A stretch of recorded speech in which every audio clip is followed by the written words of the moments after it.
Alright, this week we've got two new Marvel Now books. The first one being Avengers #1, written by Jonathan Hickman with art by Jerome Opena.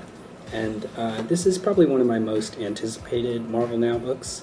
I really liked Hickman's Fantastic Four run, so I was looking forward to seeing what he could do with the Avengers.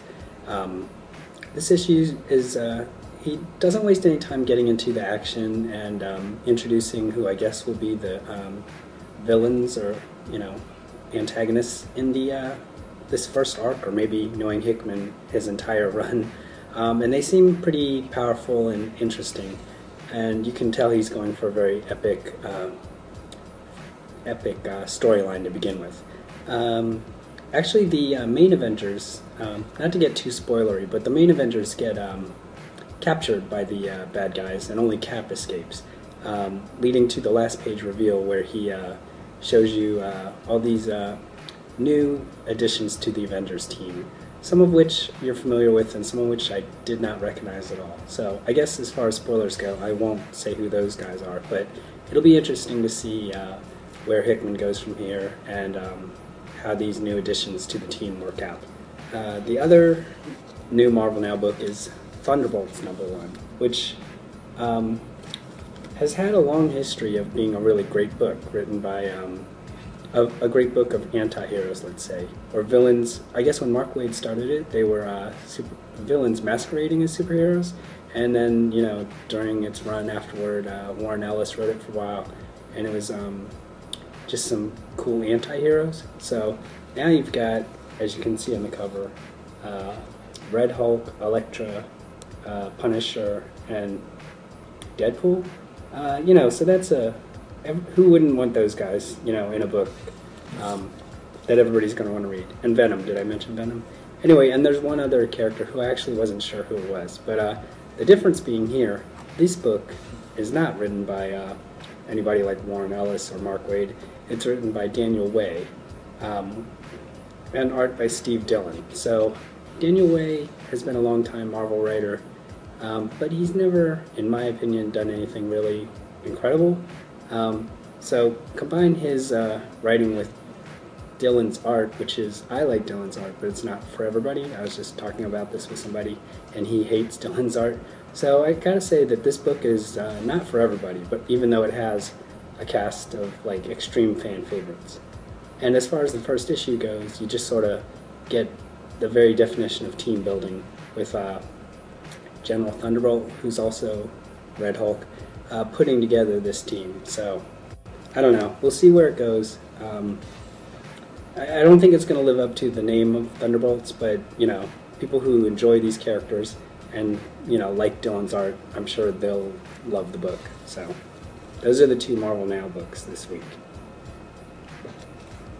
Also out this week, we've got the follow-up to the crazy Spider-Man book from, I guess it was 2 weeks ago. Anyway, Amazing Spider-Man 699, following up on the Revelation. Let's not spoil it in case you haven't read it, but let's just say that this cover is pretty cool. It's kind of brilliant how the arms are like Dr. Octopus's forming a brain that is kind of looks like it's doing some puppeteer action with Spider-Man. That's pretty brilliant. Cover by Paulo Rivera.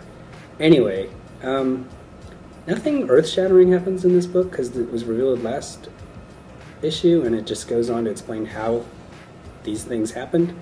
And following that, you kind of get exactly what you'd think Peter Parker would do in the situation he's in.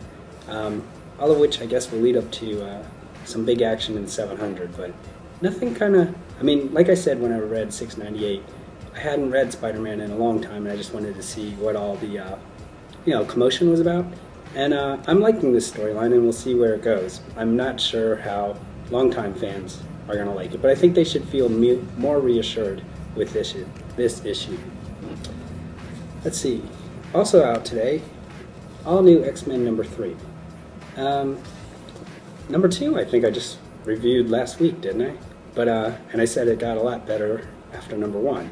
But now, this issue, I don't know.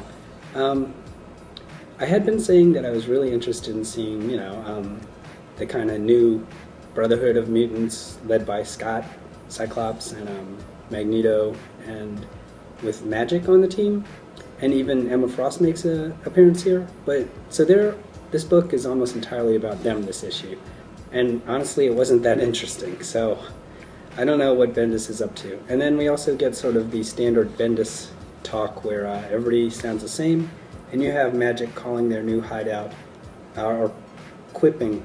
So it's what you'd call a fixer-upper. You know, this is just not how I picture some characters talking, but that's always been my beef with Bendis.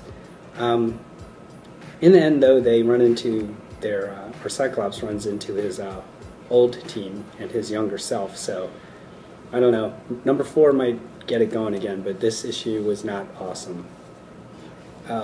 If you do want some awesome X-Men action with Cyclops, I've been saying that AVX Consequences, Avengers vs. X-Men Consequences, written by Kieran Gillen, was a really good miniseries, and now you can get reprints of issue 1 through 5 with very boring covers because they took all the color out, but it's still a great series. You can pick up all of these, or I guess wait for the trade, but if you want some X-Men action, this is the good stuff this week.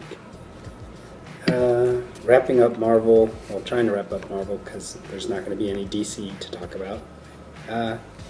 Hawkeye's out today. It's still awesome. Also out today, Daredevil End of Days number 3, written by Bendis with art by Klaus Janson and Bill Sienkiewicz. Sorry, I can't always pronounce that name. I think I reviewed the first one. I guess I did. Anyway, this continues to be a really gritty. You can see Elektra looks like she hung herself here, even though that didn't happen in the book. It's very gritty. If you liked Bendis' old work, or just want to read something that's not, totally rebooted or part of Avengers vs. X-Men Fallout, this is good stuff.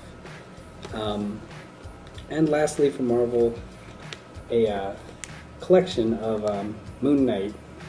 The recent Moon Knight series that Bendis did with art by Alex Maleev. So this was a really great series. It's what Bendis is best at, so I definitely recommend Moon Knight. This is the second trade, actually. The first trade you should obviously get if you want to read the second one. But interestingly, both of these books, Daredevil, End of Days, and Moon Knight, both of them have a character I really like, Echo, and if you read Moon Knight, you'll find it interesting that she appears in Daredevil. That's all I'll say about that. Anyway, that's all for Marvel. Moving on to no new DC, sorry, because New 52, they just keep doing the just no jumping on points there. But quickly. Dark Horse has Hellboy in Hell #1. I haven't been reading Hellboy for a long time, but this one actually features art by Mignola, which not all of the other books have, because he's been writing them and just getting kind of, talented artist, but not, the original stuff. So it's good to see him working on the book again, doing the art. And as the title implies, Hellboy is in hell. It's kind of like a jailbreak issue, actually. Supernatural jailbreak, and he runs into some people he's put into hell, so it's fun stuff. If you like Hellboy, I'm sure you'll get it without me saying so. And Image has, they just keep putting out #1s every time I say this. Every time I do these reviews, I say they put out some great non-superhero stuff. It's getting to the point, someone said, where they have too many good #1s, but, better too many than not enough. This week we've got The Legend of Luther Strode #1, which is actually a follow-up to, I don't remember what the first Luther Strode series was called, but it's a follow-up, which I didn't read, so I was kind of at a loss to who Luther Strode was. But it's not a bad introduction because the story in this issue is these guys that are hunting Luther Strode, maybe some government agents, they're trying to figure out if he's actually real. And they find out that he's very real and super violent. I mean, I think the big appeal of this book might be Tradd Moore's art. Just, it's really kinetic and violent. So, if you liked the first Luther Strode, or you like some stylistic violence. You might want to check out this one.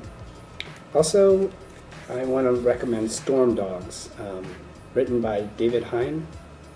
This is a really great book. I reviewed the first one when it came out, probably last month, and this just continues that winning streak. I think I described it as kind of Aliens, sort of like Aliens. I don't really know how to describe this book, but it's a scientific police procedural kind of thing where they're investigating some murders. It's really good stuff. Flip through it at the store. This is probably one of the best, examples of what comics can be. So, great stuff from Image.